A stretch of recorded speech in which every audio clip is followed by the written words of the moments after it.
왜 더 좋은 자리를 차지하려고 자리 싸움까지 하는지, 왜 힘 있는 사람들과 물리적으로 가까이 있는 게 중요할까요? 기차표를 예매할 때, 콘서트라든가 팬 사인회 티켓을 얻기 위해서 서로 좋은 자리를 찾으려고 다툼이 자연스레 일어나기도 하죠. 자리는 그 사람의 지위나 가치를 잘 말해주고 있는 것입니다.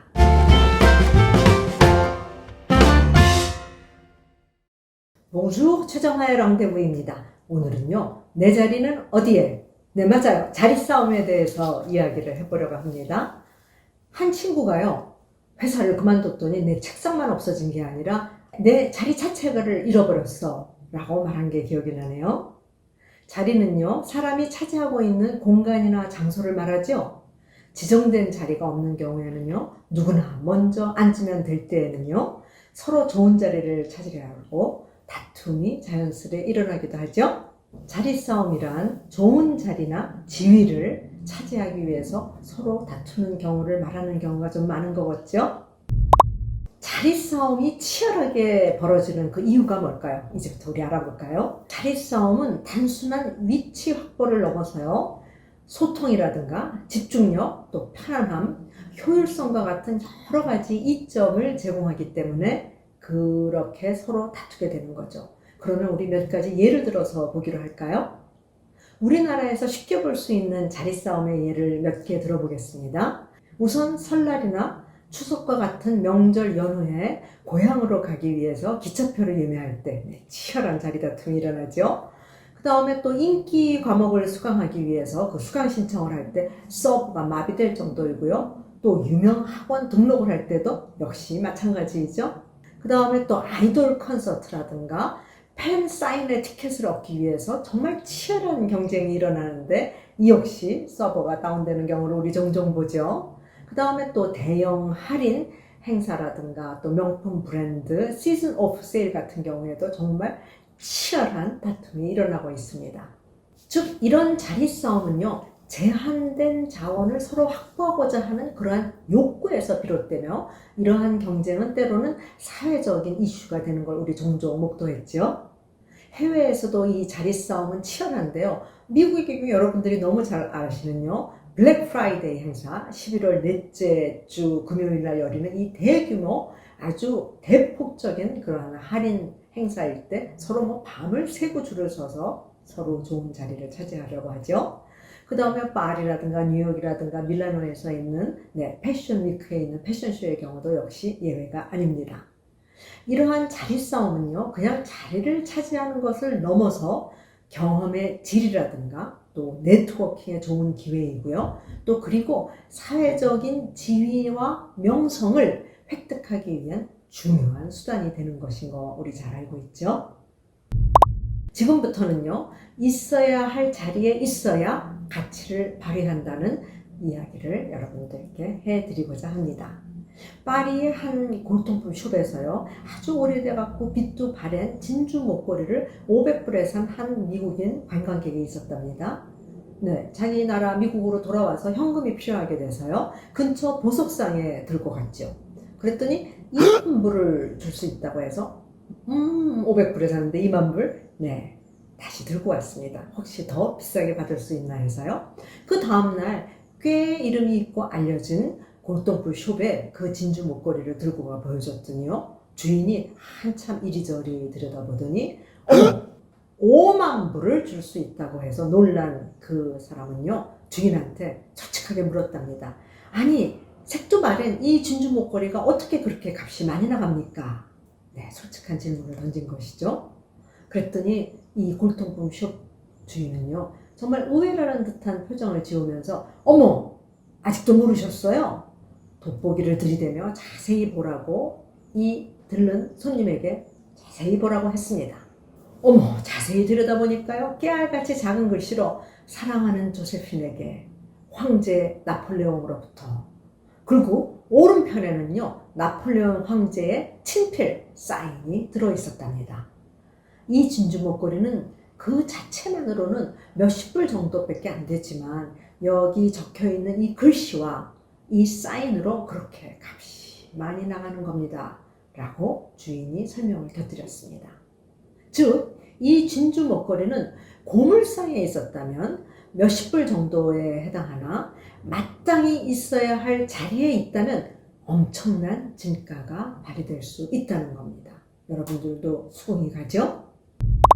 살아가면서 있어야 할 자리를 찾아서 우리 스스로의 가치를 높여 나갈 수 있도록 우리는 늘 노력하고 최선을 다해야 할 것이라고 저는 생각을 합니다.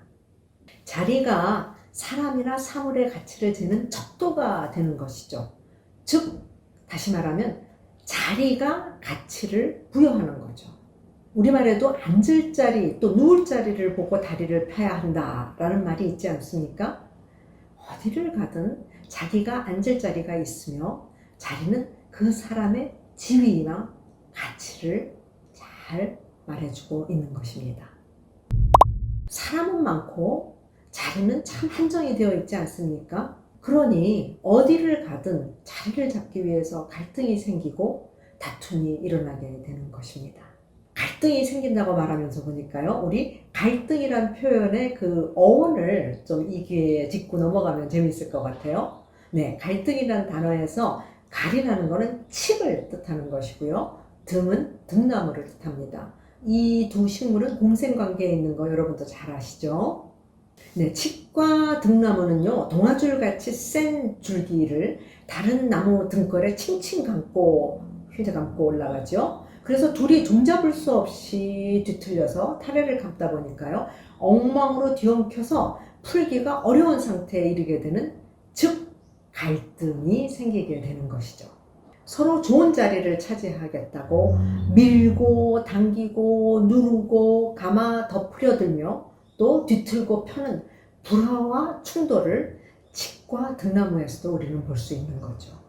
칡과 등나무가 서로 얽히고 설킨 모습에서 바로 우리들이 종종 쓰는 갈등이라는 말이 유래된 것이죠. 참 재밌는 유래를 갖고 있죠. 갈등, 칡과 등나무입니다.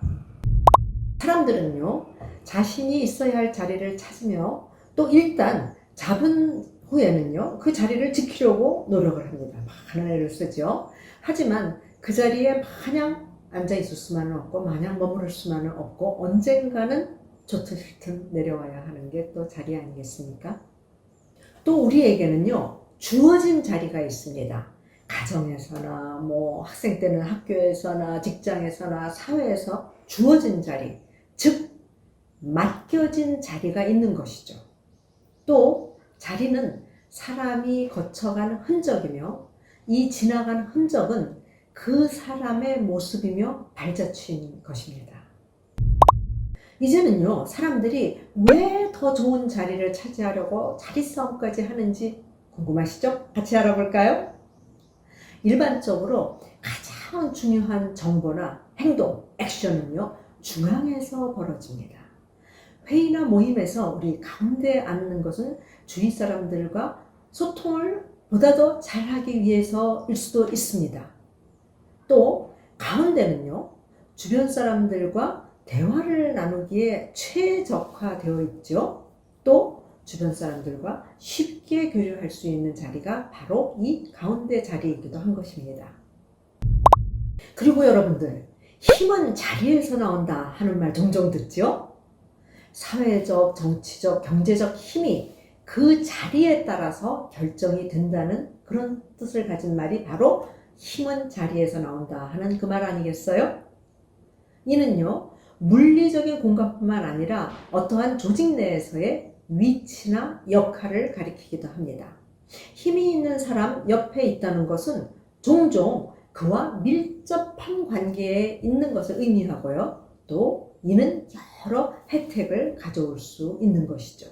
우선 힘이 있는 사람의 옆에 있는 사람은요, 종종 아주 중요한 전략이나 계획 같은 정보를 다른 사람보다 먼저 접할 수 있겠죠. 왜냐하면 힘이 있는 사람 옆에 있으니까요. 또 힘이 있는 사람과 가까이에 있는 사람들은요, 또 종종 의사결정 과정에 직접적으로 참여할 수 있어서 그들의 입장이라든가 아이디어라든가 또는 주장이 더 큰 영향력을 가지게 해준다고 볼 수 있는 거죠. 힘이 있는 사람과 밀접한 관계에 있는 사람들은요, 그 관계를 통해서 사회적인 자본, 즉 다른 사람들과 관계를 통해서 얻는 이익을 잘 얻을 수 있고요. 또 이 이익이란 다른 말로 표현하면 신뢰라든가 지원이라든가 또 기회 등 여러 형태로 나타날 수 있는 거죠. 그래서 이러한 이익을 얻을 수가 있게 되는 것입니다. 물론 힘이 있는 사람들이 선호하는 자리는 상황이라든가 또 문화라든가 또 개인적인 선호도에 따라서 다릅니다.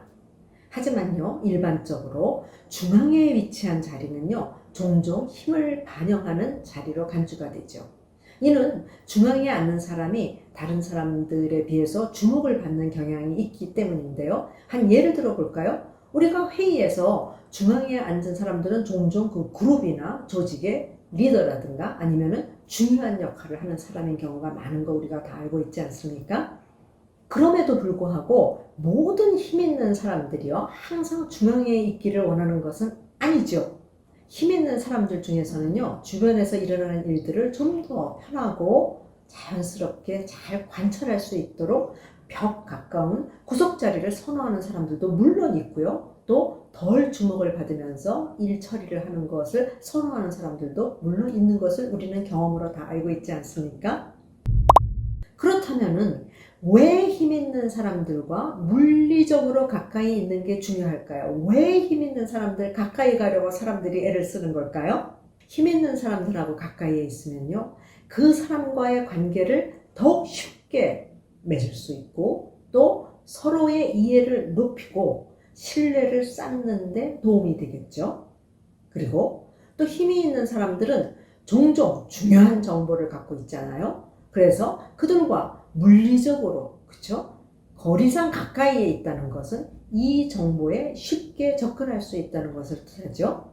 그 힘 있는 사람의 표정이라든가 몸짓이라든가 그리고 일반적인 그 비언어적인 신호를 다른 사람들보다 가까이 있으니까 더 쉽게 파악할 수 있겠죠. 그래서 이러한 신호들은 종종 그들의 생각이라든가 의도라든가 또는 감정 상태를 잘 나타내주는 중요한 힌트가 되고 있는 거 아니겠어요? 그러니까 우리 또 신규관이라는 말도 많이 들어봤잖아요. 그렇죠? 가까이에서 그 사람의 감정 상태까지 파악해서 잘 보좌하는 그러한 위치에 있는 거를 얘기하는 겁니다.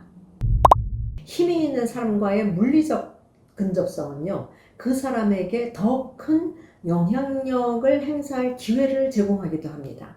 다시 말해서 힘이 있는 사람의 의사결정 과정에 남들보다는 좀 쉽게 참여할 수가 있게 되겠고 또 특정 주제에 대한 생각을 표출하게 하는데 도움이 될 수도 있는 거 아니겠습니까? 그렇죠? 그래서 우리 주위에 그 많은 사람들이 힘 있는 사람 가까이에 가려고 애쓰는 것 같죠?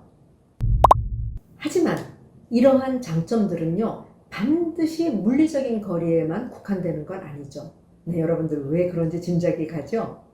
요즘과 같이 디지털 시대에는요, 비대면 공간에서도 이러한 관계와 영향력을 쌓을 수 있고 또 유지할 수도 있기 때문에 꼭 물리적인 근접성만이 다는 아니라는 얘기를 짚고 넘어갔으면 좋을 것 같습니다. 또한 힘 있는 사람들하고요, 물리적으로 가깝다고 해서 반드시 긍정적인 결과만 가져오는 거 아닌 거 여러분들 경험에 의해서 좀 겪어본 적 있으시죠? 양날의 검이 될 수도 있기 때문에 늘 우리는 상황을 잘 읽도록 그쵸? 주의를 기울여야 할 것 같습니다. 물리적인 거리와 상대와의 친밀도 사이에는 어떤 관계가 있을지 궁금하시죠? 사람들은요, 자신과 물리적으로 좀 가까운 거리에 있는 사람들과 관계를 맺고 유지하는 경향이 있죠. 바로 이것이 우리 물리적 근접성의 원칙이라고 부르기도 하죠. 누군가와 친구가 되고 또 보다 많은 시간을 보내는지 결정하는데 또 어떠한 역할을 하는 것이 바로 이러한 물리적인 근접성이기도 한 것입니다. 이러한 이유로 해서요, 특히 디지털 시대 이전에는 측근이라는 단어는요, 종종 힘 있는 사람과 물리적으로 가까이 있는 사람을 가리키는데 사용이 되었었습니다.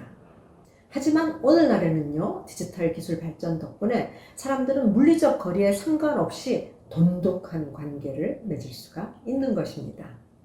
또한 물리적 근접성이 반드시 친밀한 감정적인 연결을 의미하는 것만은 아닙니다. 때로는 사람들이 물리적으로 아주 가까운 거리에 있다 하더라도 심리적으로는 멀 수도 있는 건 경험해 보셨죠? 그쵸? 꼭 가까이에 있다고 친한 것만은 아니잖아요. 따라서 측근이라는 단어는요, 물리적인 근접성 외에도 신뢰, 영향력, 또 쉽게 접근할 수 있는 접근성 등 다른 요인들을 포함하는 더 넓은 의미로 해석이 될 수 있는 것입니다. 한마디로 측근은 힘 있는 사람이나 중요한 사람과 아주 밀접한 관계에 있는 사람을 가리키는 것이죠. 자리싸움이라는 개념은요, 사회적, 정치적, 또 기업 내에서의 지위나 영향력을 얻기 위해서요, 많은 치열한 경쟁을 하는 것을 뜻하죠. 동양에서는 특히 학력 경쟁이 심하고요. 또 그렇다고 해서 이 학력 경쟁이 특정 문화에만 있는 것은 아닙니다. 정도의 차이는 있으나 서양에서도 물론 학력 경쟁이 있고요. 동양에서도 꼭 서양에만 있을 것 같지 않죠? 기업 내에서의 승진 경쟁도 말도 못하게 치열하지 않습니까? 그래서 이러한 경쟁은 사람들이 자신의 지위를 높이거나 또 유지하기 위해서 어떻게 노력하는지 잘 보여주고 있는 것입니다. 그렇다면 자리는 어떻게 결정이 되나요? 앞서 잠시 언급한 것 같죠? 주어지는 자리가 있고 또 자신이 찾아내는 자리가 있죠? 그러면 우리 이 주어지는 자리와 자기가 찾아내는 자리에 대해서 알아보도록 할까요? 사회적, 경제적, 문화적인 상황에 따라서요, 일부 자리는 우리에게 주어지는 것입니다. 예를 들어서요, 우리가 태어난 가족이라든가 사회라든가 국가 등은 우리가 선택할 수 없는 환경에 의해서 결정이 되는 것입니다. 또한 일부 직업은요, 특정 교육이나 경험 또는 어떠한 일정한 자격이 있어야 얻을 수 있는 것이 또 있는 거 아니겠습니까? 그러나 정말 많은 경우에는요, 우리는 우리 스스로 노력과 결정을 통해서 우리 자신의 자리를 찾아야 하는 것입니다. 이는요, 새로운 경로를 탐색하거나 또는 새로운 사회적인 네트워크를 구축하거나 또는 새로운 기술이나 지식을 쌓고 끊임없이 연마해야 하는 것입니다. 이러한 경우 자리는 우리의 선택, 우리 자신의 노력에 의해서 결정이 되는 것입니다. 그렇죠? 따라서 자리는 주어지기도 하고 내가 적극적으로 찾아내기도 하는 것이 바로 이 자리인 것입니다. 그렇다면 여러분들, 이 자리 싸움을 하는 것은 우리 인간의 본능일까요? 하는 의문이 생기게 되죠. 그렇죠? 우선 생물학적 관점을 들어서 얘기를 해드리겠습니다. 인간을 포함한 많은 동물들은요, 자신의 영역을 확보하고 또 이를 방어하려는 그러한 본능을 갖고 있습니다. 또 인간 사회에서는요, 좋은 자리를 차지한다는 것은 높은 지위를 차지한다는 것을 상징하고 있고요, 또 더 많은 기회를 가질 수 있다는 것을 의미하기도 합니다. 그 다음에 심리학적인 관점에서 살펴보면요, 좋은 자리를 확보한다는 것은 안전하고 편안한 환경을 마련하려는 욕구와 직관되어 있습니다. 예를 들어서 앞자리나 잘 보이는 자리를 차지하면요, 다른 사람들보다 정보를 수집하는데 좀 더 유리할 수 있겠죠. 또 자신의 존재감을 드러낼 수도 있고, 그러다 보니 자연스레 자존감도 높여주기도 하는 것입니다. 그럼 이제 마지막으로 사회적인 관점에서 살펴보면요, 자리 싸움은 경쟁의 일환으로서요, 한정된 자원을 두고 벌이는 일종의 사회적인 게임이라고 우리가 볼 수 있는 것입니다. 자리 싸움은 생존하고 또 사회적인 지위를 확보하기 위한 행동으로서 인간이 살아남고, 그렇죠? 번영하는데 정말 중요한 역할을 하는 것이 또 바로 이러한 자리 싸움이기도 한 것입니다. 오늘은요, 내 자리는 어디에? 자리를 놓고 다투는 자리 싸움에 대해서 여러분들과 함께 여러 가지 측면에서 이야기를 해봤는데요. 여러분들한테 조금이라도 도움이 되었으면 합니다.